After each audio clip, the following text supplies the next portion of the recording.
Si vives en un país corrupto, te apuesto lo que quieras a que eso te complica la vida muchísimo. Los ministros son primos o compadres del presidente. Entre estos y otros más se roban tu dinero. Los policías quieren sobornos, los generales son millonarios, etc. ¡Viva Guatemala! ¡Afuera los corruptos! Aquí vamos a hablar de estados mafiosos. Deja de meterte con nosotros. De cárteles que se sospecha que financiaron campañas políticas millonarias. Son unos viles calumniadores.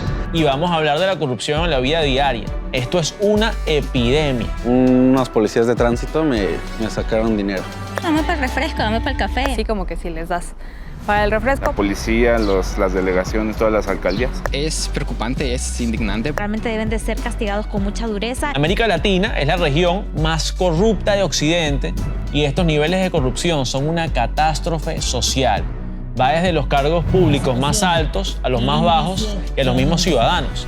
Es parte de las instituciones y de la cultura. Aquí te vamos a contar cómo funciona y por qué es tan grave. La corrupción es sobornos, nepotismo, robo de dinero público, fraude electoral, lavado de dinero, evasión fiscal, etc. Y a veces las tramas de corrupción latinoamericanas parecen sacadas de una narcotelenovela o de una película malísima de Hollywood, pero son muy reales y la gente lo sabe. Pues sí es muy grave porque está muy arraigada a todos los sectores públicos, o sea, tan solo la policía, las delegaciones, todas las alcaldías. Miren, medir la corrupción no es fácil. Los corruptos la quieren esconder y suelen estar en posiciones de poder. Tienen ventaja, pero hay organizaciones que se dedican justo a seguirles el rastro. El estudio más conocido lo hace Transparencia Internacional. Clasifica 180 países en base a encuestas con expertos y empresarios. Si el país tiene 0, es totalmente corrupto y si tiene 100, no tiene nada de corrupción. Con 90 puntos, Dinamarca es el menos corrupto, siguen Finlandia con 87 y Nueva Zelanda con 85. En el otro extremo está Somalia, el más corrupto del mundo con 11 puntos, seguido por Venezuela, mi país. Qué orgullo, con 13 puntos y Siria con 13 también. Vamos a ver cómo le va el resto de América Latina. Se podrán imaginar que no es ninguna maravilla, ¿no? Venezuela de última, como dije. Luego viene Nicaragua y Haití con 17, Honduras y Guatemala con 23, Paraguay con 28, Bolivia con 29 y México con 30. Los menos corruptos son Costa Rica con 55, Chile con 66 y Uruguay con 73. Bien por Costa Rica, Chile y Uruguay. ¿Qué será lo que están haciendo bien? Estos países son las democracias más fuertes de la región, sus sistemas de pesos y contrapesos funcionan, hay canales para que las personas para que puedan participar de las decisiones importantes de la política pública, no son perseguidos, los niveles de impunidad también son son menores con respecto al resto de los países de la región. En general, a Latinoamérica le va súper mal en el índice. No es ninguna sorpresa que la gente no confíe en las instituciones públicas. Personas que ocupan esos cargos de autoridad que no son personas con valores éticos. Miren en cuáles instituciones confían los latinoamericanos. La mitad de los encuestados confían sobre todo en las Fuerzas Armadas. Luego viene la Iglesia Católica y Evangélica. Y de lejos siguen la policía, los consejos electorales, la Corte Suprema y el presidente. A mí no me sorprendió la falta de confianza en los policías y a Stephanie tampoco le sorprendería. Iba yo en el taxi para mi casa y nos pararon los policías, ¿verdad? Y le dicen al taxista, vamos a abrir la cajuela. Le pidieron como una mordida, como se le conoce normalmente, y así fue como lo dejaron ir. Ese tema lo vamos a tocar en un rato. El hecho es que viviendo en el siglo XXI, siglos después de la Ilustración y la Revolución Francesa, seguimos confiando sobre todo en la iglesia y en los militares. Y nada contra ellos, pero son instituciones arcaicas que, en mi opinión, poco o nada tienen que ver con la democracia y el liberalismo. Imagínense que los jueces solo tienen la mitad de confianza que los militares. Y la falta de confianza en los jueces es un síntoma terrible, porque ellos son los árbitros, son los que se supone que aplican las reglas y defienden a la población de quien juegue sucio, son los que imparten justicia. Hay que analizar esto tan grave, la corrupción de los jueces. Las legislaturas de Latinoamérica están rankeadas como las instituciones más corruptas porque de alguna manera la población, especialmente los segmentos de la población más vulnerables, los perciben divorciados de la realidad social. Los perciben divorciados a los legisladores de las necesidades más básicas como la necesidad del agua, la necesidad de trabajo, la necesidad de alimentación. Imagínate un partido de fútbol con un árbitro pagado.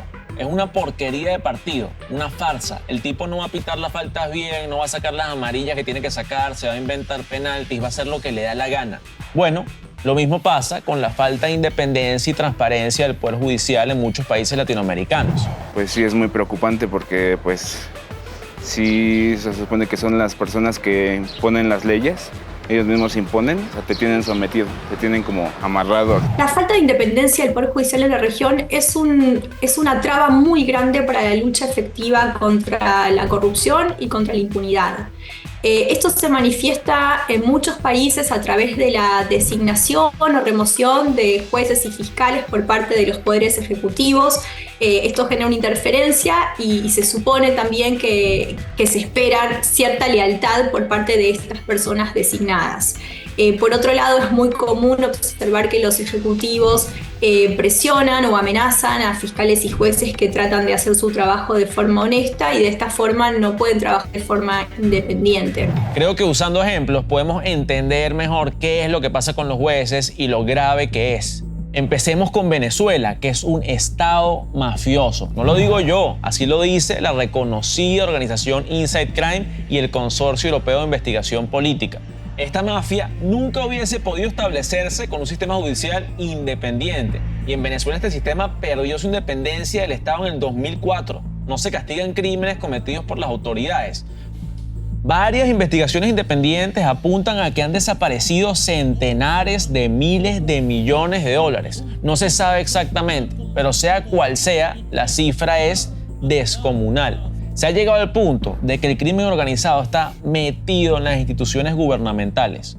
Hay conexiones directas entre altos funcionarios, el narcotráfico y otros crímenes lucrativos. Pero eso lo vamos a ver más en detalle en un momento. Por ahora, importa saber que la impunidad no era posible sin la complicidad de los jueces. Sinceramente, no creo para nada que la castigue. Más bien yo diría que más bien se unen a la misma corrupción. Están todos enlazados. Si el Poder Judicial fuera independiente, los criminales de cuello blanco deberían ser enjuiciados, ¿o no? Algunos de los jueces que son parte de esta red están siendo investigados por la Corte Penal Internacional, ya no solo por aceptar sobornos, sino por hacer caso omiso de torturas y crímenes de lesa humanidad. El caso de Venezuela es tan grotesco que es único. No hay algo tan decadente en la región.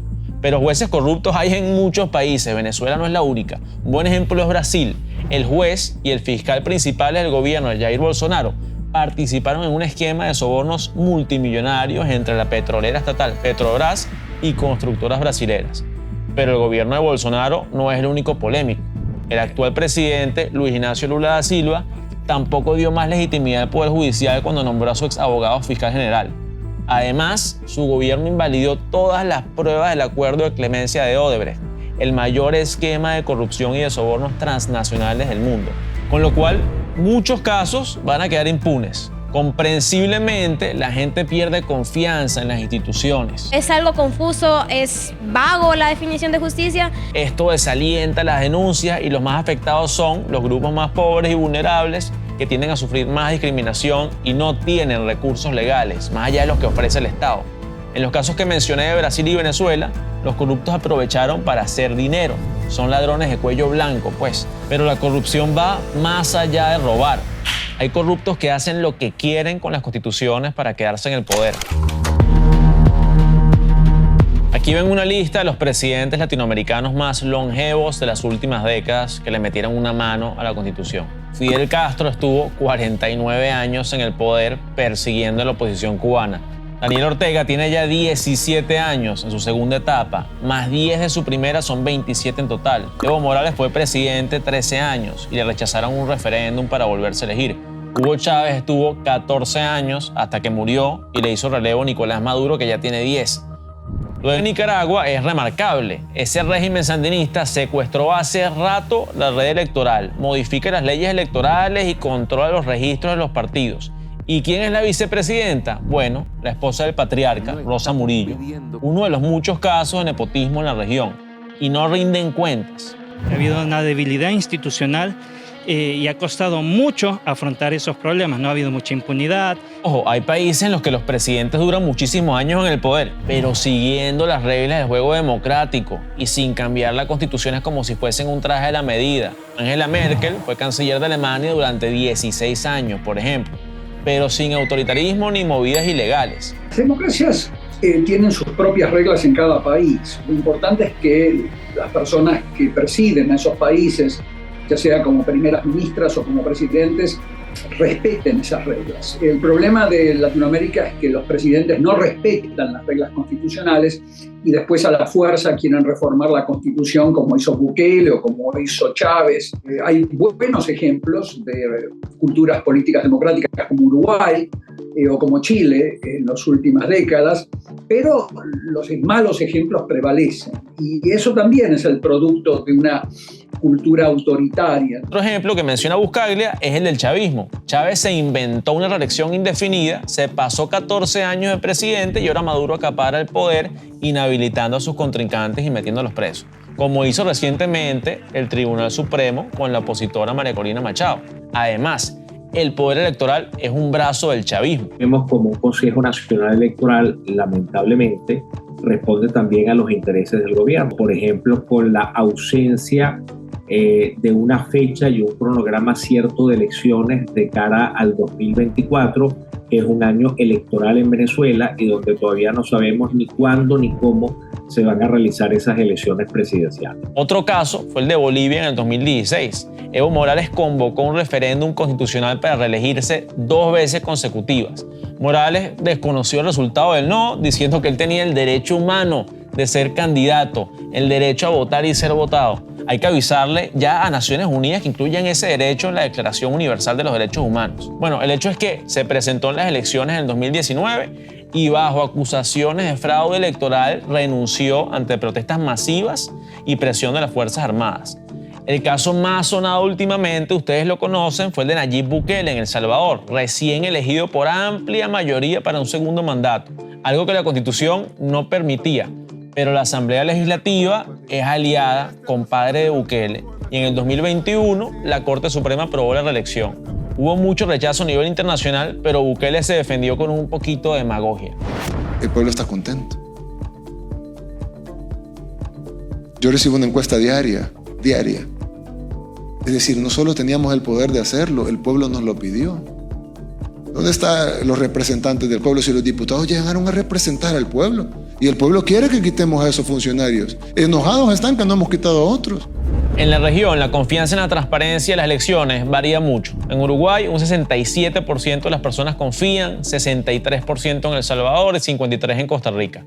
De últimos están Haití con 24%, Perú con 22% y Colombia con 21%.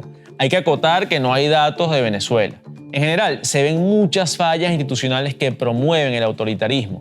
Las normas jurídicas que han sido usadas en Latinoamérica han sido el producto de trasplantes legales de Europa. Los códigos civiles, los códigos penales fueron trasplantes de la época de Napoleón. Entonces no son respetadas, no son relevantes, no reflejan los usos y costumbres de la población. Eso por un lado. Por otro lado, Latinoamérica fue usada por muchas décadas como parte de la pugna entre potencias extranjeras. Ya fueron usadas a través de dictadores que eran títeres de las potencias extranjeras. Ese autoritarismo causó una especie de atrofia en los músculos sociales que se acostumbraron a vivir sin democracia y consideraban normal vivir frente a dictaduras. Algunos casos de corrupción son tan graves que parecen sacados de una narcotelenovela, cuando los gobiernos se involucran con el crimen organizado.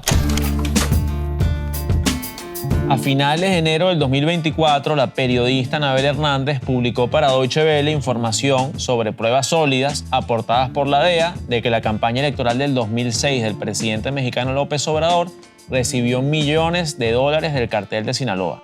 No queda claro si Obrador supo de la supuesta donación. Él refuta las acusaciones. Es una calumnia.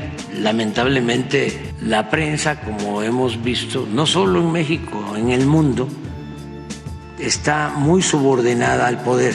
No hay ninguna prueba son unos viles calumniadores. De ser cierto, no sería nada nuevo tampoco. Lo de financiar campañas con dinero ilegal es un clásico mexicano.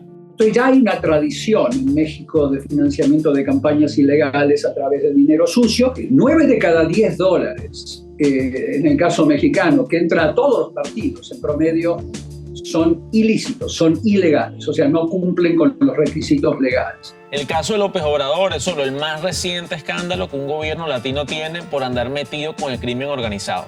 Hay casos mucho peores, como el de Venezuela, que mencioné hace un rato. Creo que históricamente es como que conocimiento general que aquí ha habido corrupción. Ahí, separar entre crimen organizado y Estado se ha hecho muy difícil. La minería ilegal de oro y el tráfico de cocaína le ha sido súper útil a Maduro, porque le permite al ejército llevarse una tajada del dinero. Y ya sabes cómo es. Ejército contento, dictador contento. Lo mismo con diferentes gobernadores oficialistas que vigilan estas economías criminales y reciben una parte del dinero. Son una especie de feudo criminal. Y ni hablar del nepotismo de las familias Chávez, Maduro, Flores y Cabello. En Venezuela existen unas pocas familias que por su vinculación a quienes ocupan cargos de relevancia en la élite gubernamental están de alguna manera autorizados, por decirlo así, para operar casi en cualquier negocio, incluso el financiamiento que viene del propio Estado. Por esto y más, Venezuela es el segundo país más corrupto del mundo, como ya vimos. Pero Maduro dice que está aplicando mano de hierro contra la corrupción. Atención. Que a los corruptos los vamos a castigar con todo el poder de la justicia y de la ley. Estén donde estén, sean quien sean, caiga quien caiga. Han arrestado a militares de alto y bajo rango, policías, jueces, líderes políticos y funcionarios públicos por cargos como contrabando y extorsión. Parece que me equivoqué. El gobierno de Maduro ahora es ejemplar, ¿o no? Estos planes como mano de hierro o estas leyes se terminan aplicando a personas que de alguna manera se salen, por decirlo así, de la línea que el gobierno establece en un momento dado o que de alguna manera representan algún peligro o representan algún problema para el gobierno en un momento dado. Otro caso catastrófico es el de Haití. Es el 9º país más corrupto del mundo. Ahí están en un lodazal de inestabilidad política desde el magnicidio del presidente Jovenel Moïse en 2021. La corrupción fue la principal fuente de ganancias ilegales en el país, por encima del narcotráfico, según un informe publicado por Integridad Financiera Global. Pero la corrupción haitiana no es nada nuevo. Desde hace muchos años los políticos y la policía haitiana tienen nexos con la pandilla. Por ejemplo, para someter a la oposición. Un expresidente y 2 exprimer ministros fueron acusados por Estados Unidos y Canadá de delitos relacionados con este tipo de corrupción.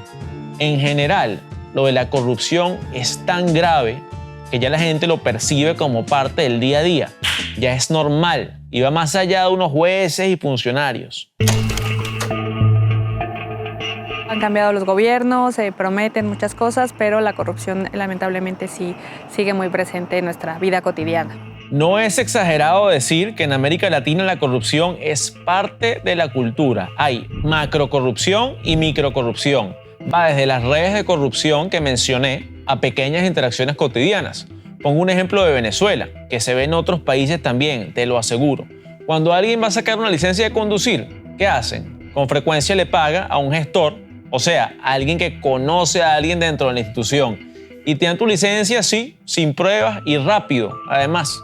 Lo mismo pasa con permisos para montar negocios, por ejemplo, o en universidades. Es imposible entrar en una universidad pública, te hacen los trámites casi que imposible de la forma en la que no puedes entrar sino un año después, 2 años. El proceso es demasiado difícil y bueno, la opción más fácil, por así decirlo, es dinero bajo la mesa. Otro caso es el de las mordidas, la coima, el peaje o la trácala a los policías. Solo fíjense en todas las palabras que hay para describir este soborno en la región. Es algo demasiado común. Sí he tenido que dar mordida en el Verificentro y en otros temas. Más que nada por mi vehículo sí pasa. Estos son los países latinoamericanos en donde los funcionarios ofrecen más sobornos. En México, a un 26% algún policía le ha propuesto pagar mordidas y a un adicional 26% a otros funcionarios públicos. En Bolivia le ha pasado a un 23% con policías y a un 15% con otros funcionarios. En Nicaragua es el 19% y 22% respectivamente. Y en donde menos pasa es en Costa Rica. Un 0% y un 6% han recibido propuestas. Bien por los costarricenses de nuevo. En Chile es un 1% y un 2% y en Uruguay 2% en ambos casos. Estos son los mismos 3 países que son los menos corruptos según Transparencia Internacional, como ya vimos. México, en cambio, va mal. Yo viví en México y una vez montado en un carro con un familiar, él se metió en el carril de los autobuses ilegalmente, nos paró la policía y nos pidieron dinero para los refrescos en vez de darnos una multa. Esto pasa muchísimo. Vas manejando bien, vas en tu rollo, ¿no? Tú sabes, se vas transitando y de repente te sale uno que te detiene, te empiezan a meter cizaña.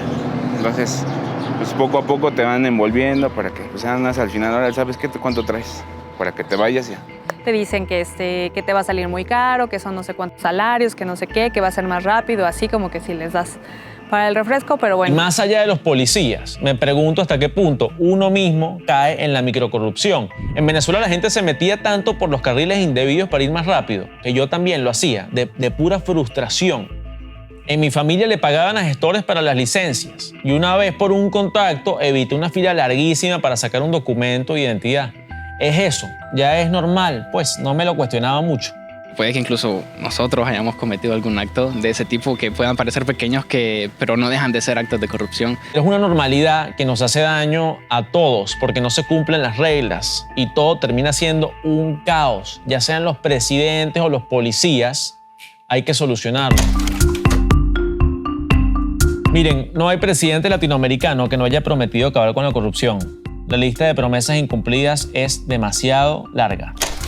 Y eso, que para combatir la corrupción en América Latina no hay que inventar una tecnología revolucionaria ni esperar que la inteligencia artificial reemplace a Maduro y a sus secuaces. Sabemos lo que se necesita, instituciones independientes que apliquen la ley efectivamente y a todos por igual.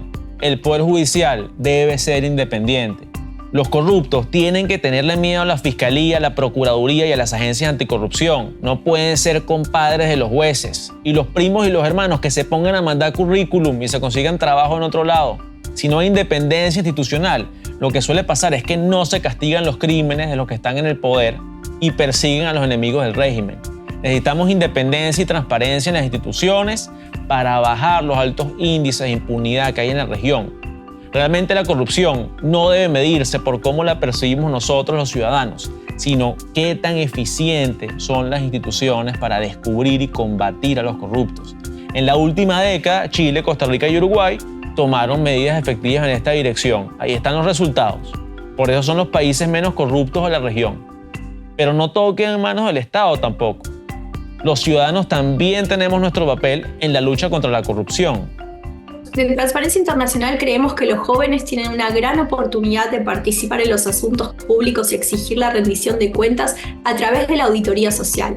La auditoría social es cuando los jóvenes investigan, examinan irregularidades en sus comunidades para luego poder hacer propuestas de política pública y cambio. Y los jóvenes que tienen una facilidad mayor que el resto de la sociedad en el manejo de la tecnología podrían, por ejemplo, hacer investigaciones en base a las bases de datos online que ya existen o podrían también hacer investigaciones en las redes sociales. Las redes sociales pueden ser otra herramienta para denunciar la corrupción. Ya sea el policía que quería un soborno o corruptos en cargos más altos. Se pueden crear blogs y foros que enriquezcan el debate público. Se pueden apoyar plataformas o investigaciones a través de financiación colectiva, etc.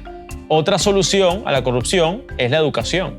Creo que en este momento el aporte más importante que se puede hacer a la lucha contra la corrupción es la educación.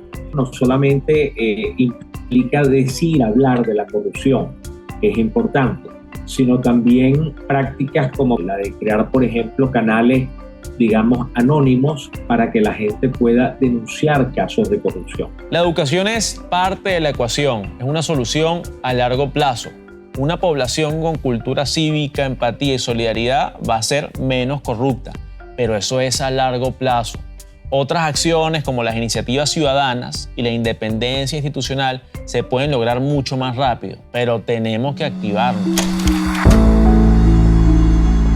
Miren, para concluir, quisiera hacer un llamado a la rabia. Que nos dé rabia la corrupción. Se están robando el dinero de los hospitales, de los colegios, de las universidades. En mi carrera es algo que depende mucho del gobierno. Entonces muchos fondos, por ejemplo en los hospitales, están muy desabastecidos. Y que esta rabia se convierta en acciones cívicas. Pero ojo, que no sea una rabia desbordada ni violenta, que sirva para rechazar la oferta de soborno del policía o de otro funcionario y que los denunciemos. Que sirva para protestar cuando el presidente pone a la novia de vicepresidenta o al cuñado de fiscal general. Yo me pongo en el lugar de un corrupto y si yo sintiera que la población está creando estrategias y estructuras que van a sacar a la luz las porquerías que he hecho, me costaría más conciliar el sueño, aunque sea un poco más, y me lo pensaría un poco más al robar.